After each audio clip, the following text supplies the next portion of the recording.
ibu hamil yang akan melahirkan mengambil gunting menusuk perutnya sendiri. Hanya karena dia menemukan bahwa di dalam perutnya, anak itu ternyata adalah milik suami dan wanita licik. Dan alasannya adalah, ibu mertua dan Cao Hong menukar sampel tabung percobaan.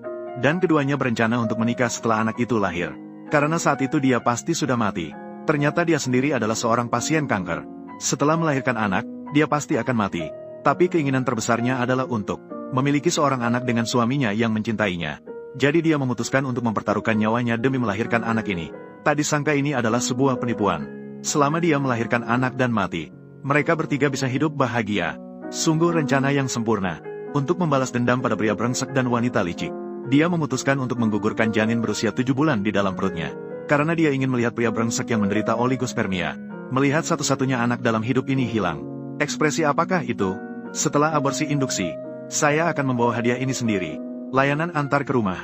Untuk melihat seberapa hipokrit pria brengsek itu. Dia sengaja menggunakan alasan suasana hati yang buruk untuk pulang. Ini membuat pria brengsek itu ketakutan. Lagi pula jika dia keluar rumah sakit sekarang, anak satu-satunya mungkin tidak akan selamat. Di matamu hanya ada anak. Lalu bagaimana dengan saya? Sayang, apa yang kamu katakan? Bukankah saya juga karena kamu suka anak? Jadi saya seperti ini. Daripada anak, saya lebih berharap kamu bisa hidup. Untuk membongkar wajah hipokrit pria brengsek ini, dia sengaja mengambil gunting, mengarahkannya ke perut di depan pria brengsek itu. Ah! Sayang, cepat lepaskan. Apakah kamu gila? Ternyata, kamu memang paling mencintai anak. Melihat tindakan aneh istrinya, masih mengira itu karena hormon kehamilan. Hasilnya baru keluar, saya melihat wanita licik itu membagikan permen pernikahan kepada semua orang. Melihat wanita itu keluar, dia dengan sengaja berkata, tanggal perkiraan lahirmu sama dengan hari pesta pertunanganku. Jika pada saat itu, apa yang terjadi padamu di ruang bersalin, itu sangat tidak menguntungkan. Iya, sudah menderita kanker, masih mau makan permen pernikahan orang lain. Sungguh sial. Kamu Jia, saya benar-benar berharap kamu bisa tersenyum pada hari pesta pertunangan. Masih bisa tersenyum, untuk lebih merangsang wanita. Wanita licik itu dengan sengaja mengatakan bahwa tunangannya merasa kasihan padanya. Jadi dia tidak membiarkan dirinya memiliki anak. Dan wanita itu tentu tahu bahwa yang dia maksud, tunangannya adalah suaminya sendiri.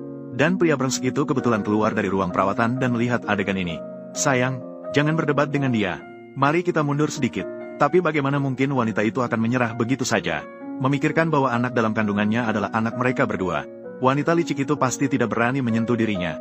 Jadi dia mengambil alat pemadam api dan hendak melemparkan ke arah wanita licik dengan keras. Ah!